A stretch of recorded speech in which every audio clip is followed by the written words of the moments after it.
Good morning. It is 10:32 a.m. on Sunday, September 30th, 2018. I am Christiana Ellis and I just got up. This is 5 more minutes. And because it's Sunday, I'm continuing my rewatch of The Melancholy of Haruhi Suzumiya with episode entitled The Sigh of Haruhi Suzumiya Part 1. So this is a 5-part arc which will complete the all of the episodes, at least as currently produced, of the anime, and then of course there's the movie. But in the meantime, we get to watch the story of how the SOS Brigade student movie was made, which is a lot of fun, just especially since when I first discovered the series, the movie episode was this just sort of bizarre anomaly because it was this weird thing and we don't know the characters yet and why they're making this movie and what's going on. Just a lot of strange things happen in it. So for now us to finally revisit and start to see what's the story of how that all got made, now that we know the truth of all of these characters, it's, I think, kind of a delightful storytelling choice. But also, as we progress through this arc, you'll see that it goes some interesting places.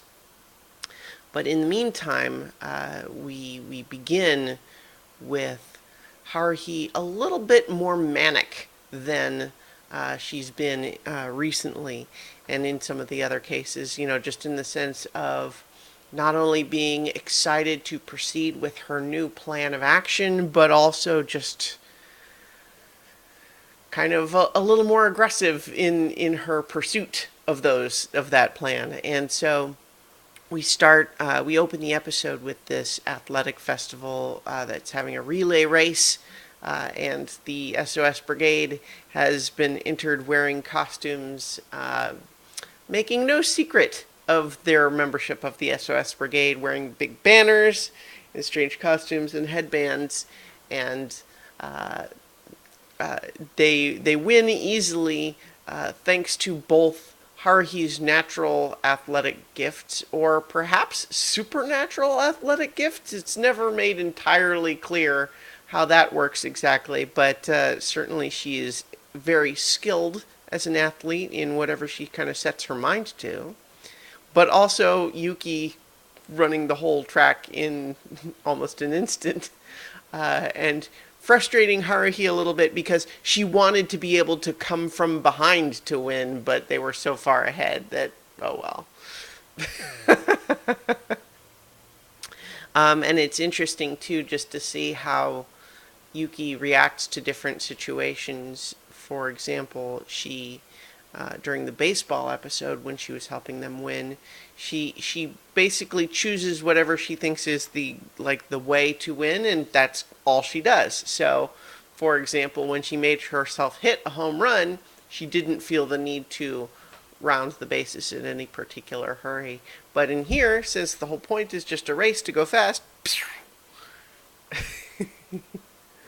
so we begin there, and then we also get a little bit of, before the opening credits, we get Kyon talking with his friends Taniguchi and Kunikita about Kyon wanting to keep a low profile, and Taniguchi basically saying, yeah, well, participating in the athletic festival dressed like that, good luck. And just kind of everyone sort of mutually acknowledging that Kyon is sort of officially considered part of Haruhi's gang of weirdos now. And we speculate what next. And then sure enough, we discover that there's this big culture festival coming up. And because of the order that we've watched episodes, we know that the culture festival, let's place it in time with the episodes we've seen before, of course. So this is prior to them making the movie that is The Adventures of Mikuru Asahina. And so it's prior to that.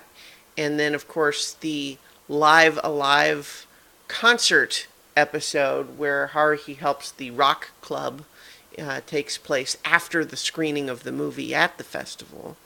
And this is going to take place after the Endless Eight, but now we'll finally get to kind of see how all of this came to be. So we have the announcement that their class project for this festival is just to do a survey and then announce the results. And this is something, it's a little bit interesting just because it seems like everyone in the class is unhappy with that outcome. Nobody's excited by that, and yet nobody steps forward to suggest anything else. And Kyon actually comments on how Ryoko Asakura, who we've not seen since I believe she was her whole bit was in part 4 of the initial arc, the Melancholy of Haruhi Suzumiya. So she was the girl who turned out to be Yuki's backup mode alien, who was then dissipated. So as the class leader, nobody apparently has taken up those duties, and so no one was willing to step forward, and neither was even Haruhi, even though she's complaining about it, partly just because even though she's really frustrated with the class not doing anything interesting, she is also not going to have her thing be the class thing, and so she doesn't say anything at that time either. So she's kind of got her own plans, even if she's going to gripe about the class project. What is her plan? Well, as we discover once they arrive at the club room, they are going to make and then show a movie. And we kind of, at least as part of this discussion, we've already talked about that. We're going to see the production of the movie that we saw them make and present already. And there's a bit of interesting commentary where Kyon notes, after hearing the news from Haruhi, that she went out of her way to go and tell every other member of the SOS brigade what the plan was over lunch. But even though she sits behind him in class all day, she didn't feel the need to tell him until he arrived at the club room with everyone else. So there's discussion. There's a fun bit of business where Haruhi scolds Mikuru for being too graceful in her delivery of the tea in the club room, and suggesting that she's supposed to be a klutzy maid and therefore has to stumble or spill the tea about a third of the time, then proposes, now's the perfect time to try it on Kyon. And Mikuru hesitates, and so there's this nice little bit of comic suspense where Haruhi offers to demonstrate, and so Kyon is sitting there watching Haruhi pour a cup of scalding hot tea, preparing to apparently stumble and spill it on him until he intervenes. But just this moment of like, wait, what, really? She expects him to just sit there while she's going to come and spill tea on him? And that was just a fun bit, but it just coincides too with Haruhi's expectation that she can just dictate Mikuru's behavior in that way, and also frustration when anyone else is uncooperative. We do see, as they're preparing to talk about the what's going to be in the movie, we see Mikuru mention how she's going to be a waitress in her class's yakisoba cafe, and she's kind of excited to get the waitress uniform for that. And of course, we saw her doing that in the episode at the Culture Festival. But because she is excited about that, we hear Haruhi say, "Oh, you want to be a waitress? We can work with that." And thus, that suggests the origin of why her character in the movie is a battle waitress from the future. And we remember that Kyon's voiceover during the movie is essentially like, "Why is she a battle waitress? Doesn't really matter." But so that's part of the fun there too. And then, of course, we learn here Kyon's concern when he hears Yuki's going to be fortune telling, and he's like, telling fortunes or telling futures? And of course, we saw during the festival episode, what she was doing is literally narrating the events that would happen to each person over the next hour or so. And so we have a plan, and Kyon expresses his concern, his reservations, and is just, typically bowled over by Haruhi. At one point, he suggests that her facial expression must be what Hannibal looked like as he was preparing to cross the Alps. And yeah, so she's definitely got her mind made up. She's moving forward, and it's going to be an ordeal, right, for everybody else, is the idea.